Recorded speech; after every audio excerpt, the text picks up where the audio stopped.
আজকে আমার অনুষ্ঠানের শিরোনাম করছিলাম আহারে ঢাকা। 11 তারিখ সমাবেশের আগেই জামাতের পক্ষ থেকে বলা হয়েছিল ঢাকার চিত্র বদলে দেয়া হবে। আবার 13 তারিখ ঢাকা লকডাউন, মানে গতকাল আর আগামীকালের কথা। ঢাকাবাসী কি আসলে কেমন আছে, কেমন অনুভব করছে, আতঙ্ক বিরাজ করছে কিনা? আমি মাহমুদ হাবিব আপনার কাছ থেকে শুরু করি। ধন্যবাদ শারমিন, আপনাকে এবং আমার সম্মানিত সহ আলোচক সহ যারা শুনছেন তাদেরকে আমি শুভেচ্ছা জানাচ্ছি। আহারে ঢাকাটা আজকে যৌক্তিক একটা আপনি শিরোনাম দিয়েছেন। যাই ঘটুক এই শহরটাকে নিয়েই টানাটানিটা হয়, সেটা আমরাও লক্ষ্য করছি এবং উদ্বেগ নিয়ে লক্ষ্য করছি। 9 তারিখে বাংলাদেশ জামাত ইসলামের যে আয়োজনটা ছিল, সেইখানে এই ঘোষণাটা এসেছে যে ঢাকার চেহারা বদলে দেওয়া হবে। আর তারও বেশ আগে থেকে ঢাকার লকডাউনটা নিয়ে কথা চলছে, যেহেতু 13 তারিখে প্রথম দিকে শোনা গেছিল যে এটা সেই পালিয়ে যাওয়া পালিয়ে যাওয়া হুম। মানে সাবেক প্রধানমন্ত্রী শেখ হাসিনার বিচারের রায় হবে। পরবর্তীতে জানা গেছে আসলে তো রায় হচ্ছে না, রায়ের দিন ঘোষণা হবে। হুম। তো অনলাইনে তো আওয়ামী লীগের ঢাকঢোল থেমে নাই, এটা তো তীব্র গতিতে বাড়ছে। এটা যতভাবে সম্ভব একটা আওয়াজ দিয়ে যতখানি সম্ভব মানুষকে ভীত সন্ত্রস্ত করে তোলা, তার কোনো চেষ্টার তাদের অভাব নাই। সম্প্রতি সেটার সাথে সংযুক্ত হয়েছে সরাসরি এই যে আপনার চোরা গোপ্তা হামলাগুলো।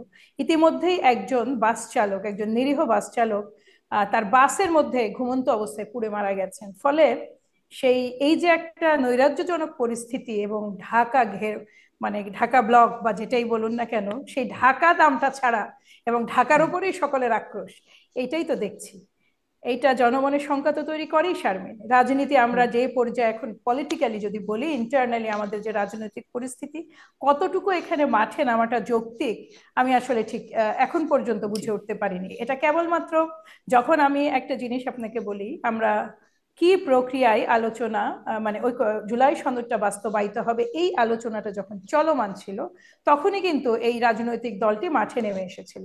তাদের ভাষায় এটা হচ্ছে মাঠ এবং টেবিল, দুই জায়গাতেই চাপ প্রয়োগের একটা একটা তাদের তাওয়া গরম। ধরন তাওয়া এটা। গরম শব্দটা হ্যাঁ, ব্যবহার করেছিলেন। হ্যাঁ, এক্স্যাক্টলি। এখন তাওয়া গরম করতে গিয়ে তাওয়ার উপরে যে মানুষগুলো আছে তাদের তো জান যায় যায়। আমরা দীর্ঘদিন ধরে কোনো স্বাভাবিক রাজনৈতিক প্র্যাকটিসের মধ্যে নাই। এই হুম। এই ধরেন 5ই আগস্ট পরবর্তী সময় অনেক ধরনের আইন শৃঙ্খলা রক্ষাকারী বাহিনীর কি বলবো, অসহযোগিতাই বলি বা তাদের দায়িত্ব পালনে অনীহা বা ব্যর্থতা বা অপারগতা, যেই শব্দে এটাকে আমি বলি না কেন, বলি তো সাধারণ মানুষ। মব যখন তুঙ্গে, তখনও বলি সাধারণ মানুষ। আপনি যেইভাবেই দেখান না কেন, সাধারণ মানুষই সবসময় বলি। এই যে রাজনৈতিক আলোচনা, যেটা টেবিলে সমাধান করার আমাদের সুযোগ আছে, একটা হুম। যে মোটামুটি ভাবে দেশব্যাপী একটা নির্বাচনী আবহাওয়া, মোটামুটি ভাবে আমি বলবো যে বাংলাদেশের প্রেক্ষাপটে এইবারের নির্বাচনী আবহাওয়াটা বেশ উৎসব মুখর। এখানে নমিনেশন পাবো কি পাবো না, ওই যুদ্ধও একটা উৎসব মুখর যুদ্ধ ছিল। এরপরে যারা যারা পেয়েছেন, জামাত বলুন যেই দলই বলুন, এই আনন্দটাকে আসলে ঠিক স্থায়ী হতে দেখা গেল না। এটা হচ্ছে মাঠে নেমে আসা, এক ধরনের টেনশন তৈরি করা, কথা যেই ধরনের রাজনৈতিক শব্দাবলী চয়ন করা হয়, আপনাকে আমি বলি সবচেয়ে দুর্ভাগ্যজনক আমাদের এই ধরনের শব্দাবলী। কার বিরুদ্ধে আপনি আসলে এই শব্দগুলো প্রয়োগ করছেন? এই অন্তর্বর্তীকালীন সরকার, যে সরকার তো সব অর্থে আমাদেরই, সেই হুম। সরকার তো জামাত ইসলামেরও, সেই সরকার তো এনসিপিরও। পাশাপাশি একটা নির্বাচিত রাজনৈতিক সরকারের মতো শক্তিশালী তো এই সরকার নয়। আপনি কোন এই এই যে প্রয়োগ, ভাষার প্রয়োগ, যেন ঘুরিয়ে ফিরিয়ে মনে হয় যে বৃহত্তম রাজনৈতিক দল বিএনপির প্রতি এক ধরনের হুঙ্কার ঘুরিয়ে ফিরিয়ে জি। দেওয়া হচ্ছে। আপনাদের প্রতি হুঙ্কার। আমি আপনার কাছে এই প্রশ্নটা রাখি যে ওই যে আমি যেটি মনে করে দিচ্ছিলাম যে তাওয়া গরম বা যে মাঠ গরম করার রাজনীতির কথা আপনিও বলছিলেন। আপনারা আসলে সেটাকে আপনি বলছেন টেবিলে আলোচনা করে সম্ভব। টেবিলের আলোচনা তো তারা ডাকছে, আপনারা যাচ্ছেন না, মানে জামাতের কথা বলছি। তারা তো বলছেন যে আলোচনার জন্য, কিন্তু আপনারা তো তাদের সাথে আলোচনায় গেলেন তাদের না। সাথে তাহলে আমাদের। আমি আপনার কাছে একটু পরে জি। আসি যে তাওয়া ঠান্ডা করার জন্য আপনারা কোনো মানে আপনাদের কোনো উদ্যোগ আছে কিনা। এটি একটা যেমন প্রশ্ন, আবার আওয়ামী লীগের চোরাগোপ্তা হামলা দিয়ে এটা পরেই আসি আপনার কাছে। আমি একটু ডাক্তার জাহিদের কাছ থেকে ওটা শুনে আসি। আমি যে শিরোনামটা দিলাম আহারে ঢাকা, ঢাকার মানুষের মধ্যে আসলে ভীতি আতঙ্ক বিরাজ করছে কিনা, বা মানে জনজীবনে অস্বস্তি বিরাজ করছে কিনা, ডাক্তার জাহিদ? আমি যতদূর দেখেছি, আমি বেরিয়েছি অনেক আগে থেকে বাইরে আছি। গতকাল বাইরে ছিলাম, তার আগের দিন মানে প্রতিদিনই বাইরে ছিলাম, রাস্তায় ছিলাম। ফলে আমি মানুষের মধ্যে তেমন কোনো রকম কোনো ভীতি অস্থিরতা এরকম কিছু দেখিনি, আমি সোশ্যাল মিডিয়াতেও দেখি না। হুম। তবে এখানে একটা কিন্তু আছে, কিন্তু হচ্ছে আমি সরকারের দিক থেকে মনে হলো ব্যাপারটা নিয়ে একটু বেশি সেন্সিটিভিটি দেখানো হচ্ছে। মানে নিরাপত্তা বাহিনী কোথায় কোথায় থাকবে, বিজিবি নামছে, হুম। ওটা হচ্ছে সেটা হচ্ছে, স্কুল কলেজ অনেকগুলো নাকি অনলাইনে ক্লাস নেওয়া হবে, মানে এই ধরনের নিউজ আমি কিছুক্ষণ আগেই দেখলাম। যদি সেগুলো হয়ে থাকে সত্য, আমি খুব বেশি যাচাই করে দেখিনি, কিন্তু আমি প্রতিষ্ঠিত সংবাদ মাধ্যমেই দেখেছি, এগুলো করে বরং এই জিনিসটাকে খানিকটা ট্রাকশন দেওয়া হয়েছে বলে আমার মনে হয়। মানে বাংলাদেশে এরকম কয়েকটা বাস পুড়েছে, লাকিলি, লাকিলি বলবো যে বেশিরভাগ গুলো যাত্রী সহ ছিল না, একটা একজন চালক মারা গেছে, কিছু ককটেল ফাটছে, গ্রামীণ ব্যাংকের দু একটা অফিসে হামলা হয়েছে। মানে একটা আওয়ামী লীগের মতো দল যার হাতে প্রচুর টাকা আছে, সে টাকা পয়সা দিয়ে এ ধরনের কিছু কাণ্ড ঘটাতে পারে, এগুলো হুম। বাংলাদেশের মানুষ জানে। এবং সেটা আবার খুব ম্যাসিভ স্কেলে কিছু হবে না যে জনজীবনকে বিপর্যস্ত করে ফেলতে পারবে, আমার কাছে সেটা মনে হয় না। তো অত বেশি না, তবে হ্যাঁ, এটা আমি মানতে প্রস্তুত আছি যে আওয়ামী লীগ অলমোস্ট মাঠে নামেনি। তারা খুবই লুকিয়ে চুরিয়ে, মানে শেখ মুজিবুর রহমানের জন্মবার্ষিকী বা মৃত্যুবার্ষিকী যখন পালন করছেন, কোনো রকমে মাস্ক টাস্ক পরে একজন মুখে এবং কপালে মাস্ক, দুই জায়গায় মাস্ক লাগিয়েছেন, এমন ছবি আমাদের সামনে এসছে। সে আওয়ামী লীগ এখন কিছুটা মিছিল করছে, এই ধরনের কিছু নাশকতা করতে পারছে। এটা তাদের এক ধরনের মানে তাদের নেতাকর্মীর সামনে হয়তো তাদের খানিকটা শক্তিমত্তা প্রকাশ করছে। এইটুকু হয়তো আলোচনার মধ্যে আলোচনা আছে, আমি এটা বলতে প্রস্তুত আছি যে আওয়ামী লীগ কি করবে কি করবে না, পারবে কি পারবে না, এই আলোচনা আছে। আওয়ামী লীগ করে কি অর্জন হুম। করতে চায়, এই আলোচনাগুলো পলিটিক্যাল স্ফিয়ারে আছে, কিন্তু আতঙ্ক ভীতি এরকম কিছু আছে বলে আমি মনে করি না। জি। আপনার তাহলে কোনটাকে, মানে সরকারের তো দুটো অবস্থান, আপনি একদিকে বলছেন যে নিরাপত্তা বাহিনী বা একরকম একটু বেশি বেশি করার একটা টেন্ডেন্সি আপনি সরকারের মধ্যে দেখছেন, আবার অন্যদিকে প্রেস সচিব আওয়ামী লীগ দেখছেনই না, মানে এটার কোনটা আসলে ঠিক? সরকারের দিক, হ্যাঁ সরকারের দিক থেকে আমি এটা বললাম যে জনগণ নিচ্ছে না, কিন্তু সরকারের মধ্যে রিয়াকশন বেশি। আর ইভেন আপনি স্টেপ নিলেও এগুলো অনেক বেশি কথা বলা, এগুলো অনেক বেশি ভিজিবল করা, এগুলো আমি এটা করছি এটা যখন বলতে থাকেন, তখন এই জিনিসগুলো ট্রাকশন পায়। আপনার সাথে আমি একমত, যখন প্রেস সচিব এটা বলছেন আবার সাথে উল্টো এটা করছেন, সেটা আসলে খুব বেশি ম্যাচ করে না। ইটস ভেরি ইম্পর্টেন্ট যে আপনি সেন্সিটিভ হবেন, স্টেপস নেবেন। আইন শৃঙ্খলা পরিস্থিতি সবসময় সরকার ভালো রাখার চেষ্টা করবে, কিন্তু কোনো কিছু নিয়ে যদি হাইপার সেন্সিটিভিটি দেখায়, সেটা প্রবলেম্যাটিক। প্রেস সচিব মাঝে মাঝে এই ধরনের মন্তব্য করেন, এটা আপনি রাইটলি বলছেন। যদি আওয়ামী লীগ নাই থাকে তাহলে এত হুম। বিজিবি নামছে, আমরা সব অ্যালার্ট করছি, ব্রাশ ফায়ার করে সব শেষ করে দিতে হবে, হুম। এসব আলাপ করা মানে তো বোঝা যাচ্ছে বিরাট শক্তিশালী কিছু হতে যাচ্ছে।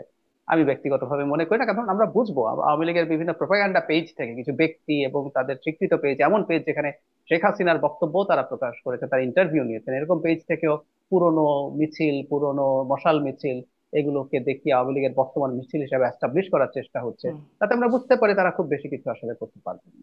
হুম। মানে এগুলো তো খুব পুরনো মেথড যেগুলো হচ্ছে, এমন নতুন কিছু কি আওয়ামী লীগ করছে?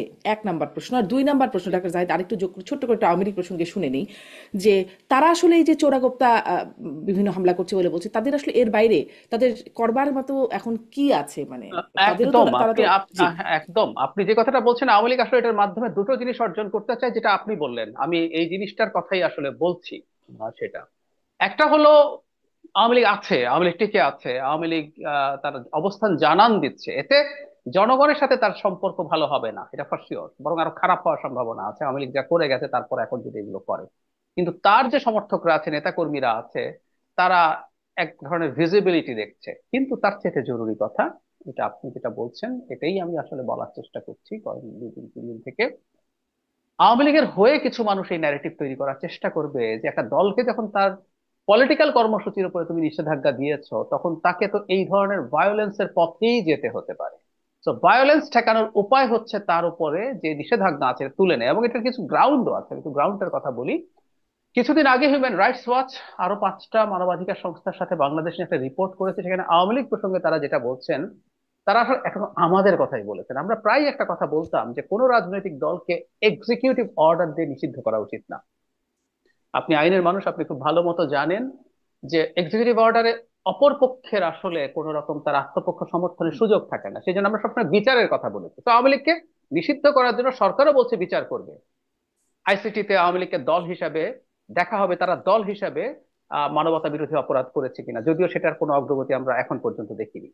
কিন্তু সেই সময়টা যতদিন তাদের বিচার শেষ না হয়, তাদের কর্মসূচি নিষিদ্ধ করা হয়েছে কিন্তু এক্সিকিউটিভ অর্ডারে। এবং এই কারণে আওয়ামী লীগ আসলে এবার নির্বাচনে পার্টিসিপেট করতে পারছে না। হিউম্যান রাইটস ওয়াচ আসলে এই পয়েন্টটাই ধরেছে যে তুমি তো এক্সিকিউটিভ অর্ডার যে কোনো সময় তুলে নিতে পারো, বিচারের মতো করে চলুক। টেকনিক্যালি বলছি, বিচারের মতো করে চলবে, এক্সিকিউটিভ অর্ডার তুলে নাও, ও ওর কর্মসূচি পালন করবে। সো এই ধরনের একটা ঘটনা যেহেতু আছে, আমি ধারণা করি এটাকে রিলেট করা হবে যে আওয়ামী লীগকে তুমি স্পেস দিচ্ছ না বলেই ওইগুলো করছে, সুতরাং তাকে পলিটিক্যাল স্পেস দাও। এই চাপ সরকারের উপর সম্ভবত আসছে। জি। মাহমুদা হাবিবা, আপনার কাছ থেকেও একটা এটা শুনবো এই ছোট করে আওয়ামী লীগের প্রসঙ্গে, এবং তার তার আগে যে প্রশ্নটা ছিল যে আপনারা আসলে তাওয়া ঠান্ডা করার জন্য কিছু করছেন কিনা সেই প্রসঙ্গে যাব। টেবিলে আলোচনার সুযোগটা কি আর আছে কিনা বা কিভাবে সেটা হতে পারে, আগে যদি ছোট করে বলেন যে আওয়ামী লীগ আসলে মানে যে প্রশ্নটা করছিলাম বা আন্তর্জাতিক মহল থেকেও যেটি বলা হচ্ছে যে তারা আসলে কি করবে শারমিন, তাদের আমি এক রাজনীতিটা। সেকেন্ড একটা একটা জিনিস একটু বলি, হাবিবা পর বলুক। মানে তাওয়া ঠান্ডা করার প্রশ্ন আসছে, তাওয়া যদি গরম হয়, তাওয়া গরম হয়েছে বলে আমার ও মনে গরম হয় না। হয় নাই। আওয়াজ টাওয়াজ আছে, আমরা গতকাল সমাবেশ দেখলাম, তারা সরকারকে আচ্ছা। বিরাট চাপ দেবে। 8টা সংগঠন মিলে, এর মধ্যে অন্তত 2টা সংগঠন, জামাত এবং হুম হুম। ইসলামী আন্দোলনের মোটামুটি একটা ভালো সংখ্যা সমর্থক আছে বলে মনে হয়। তা বিরাট এরিয়া নিয়ে দাঁড়িয়েছেন, কিন্তু মাঝখানে পুরো ফাঁপা ফাঁকা, চিজের ভেতরে যেমন ফাঁপা থাকে বড় বড় অনেক চিজের, ঠিক সেরকম দেখা গেছে। সুতরাং তাওয়া গরম আসলে হয়েছে বলে আচ্ছা। আমি মনে করি না। আচ্ছা, তার মানে তাওয়া গরম হয় নাই, আপনাদের ঠান্ডা করতে হবে না, কিন্তু তাওয়া যাতে গরম না হয় সেজন্য না, আপনারা কিছু করবেন কিনা, না, মাহমুদা হাবিবা। জি, আপনার কাছে যাই। দেখুন, জাহিদ ভাই এটা খুব স্পষ্ট করেই বলেছেন। দুটো জিনিস আছে, এক হচ্ছে যে রাজনৈতিক দলকে আপনার দুইভাবে আপনি মানে নাই করে দিতে পারেন, দুইভাবে। সেইটা প্রথমত। এক হচ্ছে যদি আপনি আইনগতভাবে ব্যবস্থা নিয়ে এটার বিরুদ্ধে কেস, মানে যেটা ডিউ প্রসেস, যেভাবে জার্মানি মানে নাৎসি বাহিনীকে নিয়ে করা হয়েছে, নাজি পার্টিকে নিয়ে। দ্বিতীয়ত হলো তাকে যদি আপনি এক্সটিংক্ট করে দেন, এগেইন আমি বলি নিজস্ব প্রসেসে, তার যে সমর্থক, যে তার অনুপস্থিতিতে যে ভ্যাকিউম তৈরি হচ্ছে, সেই ভ্যাকিউমটা ফিল করে তার সমর্থকদের টেনে এনে তাকে ইরিলেভেন্ট করে দেওয়া। এই দুইটা ওয়ে ছাড়া বিশ্বে কোথাও কোনো রাজনৈতিক দলকে নিষিদ্ধ করে কোনো ফায়দা আসেনি। বরং সেই দলগুলো যত দাগি দলই হোক না কেন, আপনি যখনই তাকে নির্বাহী আদেশে নিষিদ্ধ করলেন, আপনি তাকে ভিকটিম বানিয়ে দিলেন। They are not victim, they are criminals. আপনি তাদেরকে নির্বাহী আদেশে নিষিদ্ধ করে অনেক রাস্তা খুলে দিলেন যে they can play as a victim. এই যে চোরাগোপ্তা আন্দোলন বা চোরাগোপ্তা হামলা, এই যে এতগুলো জানের দায়, তার তো একটা বলার কথা অবশ্যই আছে যে আমার তো কোনো রাজনৈতিক কর্মসূচি পালনের অধিকার নাই। এই কথাটা আপনি শুনতে গেলেন কেন? প্রথমত, দেশের মানুষ, আপনি প্রথমেই যেটা আমাদের মানে 2024 ফেব্রুয়ারি, সরি 25 ফেব্রুয়ারি মাসে কিন্তু এটা নিয়ে আমরা আলাপ করেছি দলীয়ভাবে। এটা বলা হয়েছে যে এটার মামলাটা আপনারা অনুগ্রহ করে একটু সংশোধন করে, একটা অনুচ্ছেদ সংশোধন করে মামলাটা পরিচালনা করুন। আজ অব্দি যেটা শুনলেন, জাহিদ ভাই, অলরেডি নির্বাচন চলে এসেছে। আপনি এই যে নির্বাহী আদেশ এইটা যে ঝুলন্ত করে রেখে দিলেন, একটা দল যেটার প্রপার ওয়েতে রিকনসিলিয়েশন প্রসেস হিসেবেই একটা বিচারিক ব্যবস্থার মুখোমুখি হয়ে তাদেরকে পুনরায় রাজনৈতিক ব্যবস্থায় হয় ফিরে আসবে, নয় দেশের মানুষ রিজেক্ট করবে, তার যে কোনো একটা, তাই তো? এইটার সুযোগ না দিয়ে আপনি নির্বাহী আদেশে না ব্যান্ড না, মানে কি বলবো, এটা একটা অদ্ভুত পরিস্থিতি। আমার কাছে সবসময় মনে হয়েছে যে একটা পপুলিস্ট ডিসিশন নেওয়াটা খুব সহজ ছিল এই সরকারের জন্য, তারা সেগুলো নিয়েছে। যেমন আওয়ামী লীগ নিষিদ্ধের দাবিতে কিছু ছেলে পেলে গেল, কিছুই বলবো আমি, সংখ্যাটা কিছু, 20 কোটি লোকের দেশে একটা প্রকাশ্যে যদি সেই অর্থে, হ্যাঁ, কিন্তু এটাও আপনাকে মনে রাখতে হবে ওই সময় কিন্তু দেশের মানুষ was not ready to accept Awami League not by any mean. কাজেই ওইটা একটা রাইট টাইম ছিল বিচারিক ব্যবস্থা মানে শুরু করে দেওয়ার। সেটা না করে আপনি কোথায় গেলেন? আপনি গেলেন কুইক ডিসিশনে। এগুলো তো আমরা দেখে এসেছি, জামাত ইসলামীকে নিষিদ্ধ দেখেছি, ছাত্র শিবিরকে নিষিদ্ধ দেখেছি, যখন সরকার যেভাবে চাইছে। তাহলে যে নতুন বাংলাদেশের কথা বলা হচ্ছে, মানবিক মর্যাদার কথা বলা হচ্ছে, নাগরিক অধিকারের কথা বলা হচ্ছে, সবগুলোই কিন্তু কোনো না কোনো ভাবে প্রশ্নের মুখে আপনি ফেলছেন। আওয়ামী লীগ প্রশ্নে আমার কথা হচ্ছে যে স্বাভাবিক পরিস্থিতিতে কখনোই এই দলটা, এই যে দুইজন না 5 জন নিয়ে একটা মিছিল তারা করতে পারতো না, সেই জায়গাটা আমি বলবো যে সরকারের এটা হঠকারী আচরণ, এবং যা মানে খুব দূরদর্শী চিন্তা ভাবনা না করে সির্ফ আমাদের সময় কোনোভাবে দায়িত্বটা পালন করে আমরা বেরিয়ে যাই, পরবর্তী সরকার বুঝবে, এই গোছের আচরণটা এটা আজকের এই দিনের জন্য, দিনের যে তৈরি হয়েছে এই যে যে পরিস্থিতি। পরবর্তী সরকার বুঝবে ধরে নেওয়া হচ্ছে যে পরবর্তীতে এখন বিএনপিকে অপেক্ষমান সরকার হিসেবে ভাবা হচ্ছে, পরবর্তী সরকার এসে আসলে কি বুঝবে আওয়ামী লীগের ব্যাপারে? তারা কি তাদের এই নির্বাহী আদেশটা বাতিল করবে, এরকম কিছু ভাবনা আছে আমরা তো বিএনপি? প্রত্যাশা করি এর মধ্যে আইনগত ব্যবস্থাই শুরু হয়ে যাবে, তাদের বিরুদ্ধে বাতিল করার প্রয়োজন হবে না, অটোমেটিক্যালি ওই প্রসেসটাই পড়ে যাবে। যখনই আইনগত ওই প্রসেসে প্রক্রিয়া শুরু হলো, কিন্তু আইন প্রক্রিয়া তো একটা শেষ হতে হবে, বা বিচার হতে হয়ে শেষ হতে হোক, হবে, এক একটা রায় বছর হতে হোক, হবে। 1.5 বছর হোক, এখন আপনাকে এবার একটা জিনিস মনে রাখতে হবে, কোনো কিছু ইম্পোজ করা যত সহজ, এটাকে অত কিন্তু সহজ নয় এটা থেকে বের হয়ে আসা। এই জিনিসটা রাজনৈতিক দলকে দলকে অনেক দিক বিবেচনা করতে হয়। তখনকার পরিস্থিতিতে বাংলাদেশ জাতীয়তাবাদী দল তাদের পলিসি এবং দেশের মানুষের চাওয়া এই দুইটা সমন্বয়ে যেটা বেস্ট ডিসিশন হবে সেটাই করবে। এবার আপনি আসেন তাওয়া গরম হওয়া ঠান্ডা হওয়া, যেটা আমি জাহিদ ভাইয়ের সাথে একমত। দেখুন, আমার কথা হচ্ছে, আপনি বলছিলেন জামাত ইসলামের সাথে আমার কোনো সমস্যা নেই, আমি জামাত ইসলামের সাথে বসতে যাব কেন? আমার ট্রাবলটা হচ্ছে জুলাই সনদের যেই ভার্সনটাই আমি সই করেছি, আমাদের দল সই করেছে, আমাদের মতদ্বৈততা সহ, আমাদের মতৈক্য হয়েছে, নোট অফ ডিসেন্ট সহ যেই ভার্সনটাই আমরা সই করেছি এবং প্রক্রিয়া হিসেবে যেগুলো আলাপ আলোচনা হয়েছে, সেগুলোর বাইরে যে একটা সুপারিশমালা সহ যেটা পেশ করা হয়েছে প্রধান উপদেষ্টার কাছে এই আপনার ঐক্যমত্য কমিশনের পক্ষ থেকে, যেটার প্রধান আবার ডক্টর ইউনূস, সেইটা নিয়ে আমাদের আপত্তি তো ঐক্যমত্য কমিশনের এই সুপারিশ তো জামাত তৈরি করেনি, করতে পারে গোপনে, কিন্তু আমরা তো জানি না। এই সুপারিশ তো আর এনসিপি তৈরি করেনি, এই সুপারিশ তো প্রকাশ্যে ঐক্যমত্য কমিশন, যেটার প্রধান ডক্টর ইউনূস, সে সেই সুপারিশ দিয়েছে। আমাদের আমাদের সমস্যা তো জামাত ইসলামী কি চাইছে দল হিসেবে ওটা তার ব্যাপার, তারা চাইতেই পারে, যা খুশি চাইতে পারে, কিন্তু আমি যেই সইটা দল হিসেবে আমার সইটা তারা নিয়েছে জুলাই সনদে, যেখানে আমাদের নোট অফ ডিসেন্ট উল্লেখ করা ছিল, আমাদের কোন কোন মতের বিষয়ে আমরা একমত হইনি, একমত হয়েছি সবই উল্লেখ ছিল, কিংবা এই যে প্রক্রিয়াটা, যে প্রক্রিয়াতে 270 দিন, অলমোস্ট 1.5 মাস আলোচনা হয়েছে, 270 দিন কিংবা অটোমেটিক্যালি সংবিধানে সংযুক্ত হয়ে যাওয়া, এই বিষয়গুলো তখন আসেনি। ফলে বিএনপির কমপ্লেন তো সরকারের প্রতি, বিএনপির মানে যে মিসআন্ডারস্ট্যান্ডিং, এটা তো সরকারের প্রতি। জামাত ইসলাম এখানে কে? সরকারকে নিযুক্ত করেছে যে সমস্যা সমাধান করুন, এবং করলে সেটা তারপরে সরকার তো বলেছে আপনারা বৈঠক করে সমাধান কেন করুন, কেন আলোচনা আমার করুন। না, কিন্তু শারমিন, আপনার সাথে আমার সমস্যা, আমি জাহিদ ভাইয়ের সাথে বসবো কেন? একটু বলবেন কাইন্ডলি। আপনার সাথে আমার ট্রাবল, আপনি হোস্ট, টকশো হোস্ট, আপনি কিন্তু এই জায়গাটাই কিন্তু সুপ্রিম আমাদের তিনজনের মধ্যে, ঠিক আছে? আমার ট্রাবল আপনার সাথে, আমি জাহিদ ভাইয়ের সাথে বসবো কেন? জাহিদ ভাইয়ের আমি দুইজনই তো এখানে আলাদা রাজনৈতিক দল, আমার তো কোনো প্রয়োজন নাই। আমার সমস্যা, আমার প্রশ্নের উত্তর তো আপনি দেবেন। আপনি আমার যে সইটা নিয়েছেন, আপনি আমাকে অ্যান্সার করেন যে আপনি ওই ডকুমেন্টটা যদি আপনি ওইটা নিয়ে প্রসিড করেন, আমি আপনার সাথে আছে, আমার কোনো প্রশ্ন নাই। কিন্তু যেই ডকুমেন্টে আপনি সুপারিশ কিন্তু ওই যে ওখানে তো করবেন, প্রবলেম আছে, আরো ওখানে তো শুধুমাত্র সরকারের সাথে সমস্যা না, সরকারের সাথে মানে সমস্যা হলে এনসিপি সেই ডকুমেন্টটা সই করলো না, অতএব সমস্যার কিন্তু ওই মানে তখন থেকে রয়েই গেল। জামাত ইসলামও তখন থেকে চাপ দিয়ে যাচ্ছে যে বাস্তবায়ন না হলে তারা আবার স্বাক্ষর তুলেও নিতে পারে, মানে সেটা বর্জনও করতে পারে, এরকম একটা আভাস তাদের ছিল, মানে ছিল তো। সরকার তো সেই বিষয়গুলোকে অ্যাকোমোডেট করতে গিয়ে এরকম একটা লেজে গোবরে অবস্থা করলো, তাই না? আসলে এনসিপির বিষয়টা হচ্ছে, এনসিপি নতুন দল, তাদের জন্য এটা প্রথম নির্বাচন, কখনোই নির্বাচন করেনি, তারা কখন কোন বিষয়ে এসে কোন পয়েন্টে এসে এগ্রি করবে এটা তাদের ব্যাপার। জামাত ইসলামী যেদিন জুলাই সনদ সই হয়, আমার যদি ভুল না হয়ে থাকে, সেদিন সকালবেলা পর্যন্ত তারা বলেছেন যে জুলাই সনদ সই করবো না বলে, তারা শুধু এই সেরেমনিটা দেখতে যাবেন, এই ধরনের একটা ভাইব দিয়ে যে সই করে এসেছেন। ফলে জামাতের কোন কথাটাকে যে আসলে খুব সিরিয়াসলি নেওয়া যায়, বা পারম্পর্যের একটা বিষয় থাকে রাজনীতিতে, কিংবা রাজনীতিতে বলা বক্তব্য দল হিসেবে কোন কোন দলের প্রতি আপনি আস্থা রাখতে পারেন যে ওরা এটা বলছে তার মানে মিন করছে, জামাত আসলে সেই দল নয়। ফলে তারা এখন যতই বলুক, ফাইনালি নির্বাচন মানে নির্বাচনের সময় ঘেনি আসুক কিংবা সরকার ঘোষণা করুক তারা কোন প্রক্রিয়া এটা চাইছে, মানে তারপর আমরা দেখি। তাহলে আপনার কাছে আমার প্রশ্ন থাকবে যে তাহলে ওই যে মানে তাহলে আপনারা কি করবেন? দলগুলোর সাথে বসবেন না, বা জামাত আপনাদের ডাকলেও আপনি বলছিলেন যে আলোচনার মাধ্যমে সমাধান হতে গেলে রাজপথে, সেই আলোচনার জায়গাটা যদি আপনারা না যান, আপনাদের কৌশলটা কি তাহলে?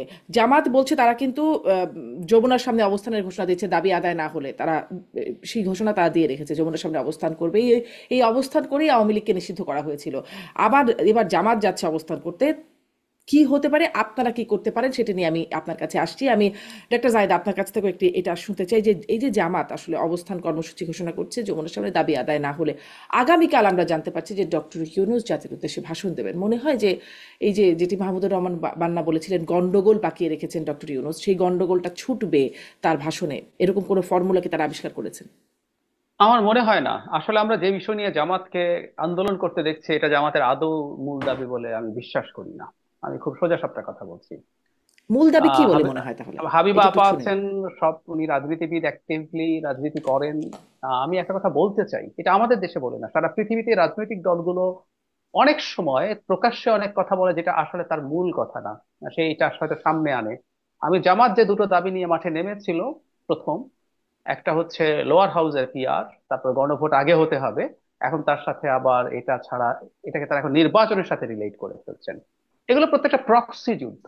জামাত আসলে এগুলো এনে চাপ তৈরি করতে চাইছে সরকারের উপরে, আমি মনে করি না। জামাত আসলে হুম। চাপ তৈরি করতে চাইছে বিএনপির উপরে, এটা আমি অনেক দিন থেকে বলছি। আমার এই হাইপোথেসিসটা কারো কাছে সঠিক মনে হবে কিনা জানি না, গত 4 মাস থেকে বলছি, যখনই তারা লোয়ার হাউসের পিআর এর কথা বলছেন তখন থেকে। দেখুন, এবং আমি জানি না কিছুদিন আগে আপনাদের চোখে পড়েছে কিনা, একটা জাতীয় দৈনিকে তারা একটা মন্তব্য করেছেন, যে মন্তব্যটা আমি অনেক দিন থেকে করছি, সেটা হলো জামাত আসলে বিএনপির কাছে ছাড় চায়। জামাত বিরোধী দলে থাকবে সেটা পছন্দ করছে না।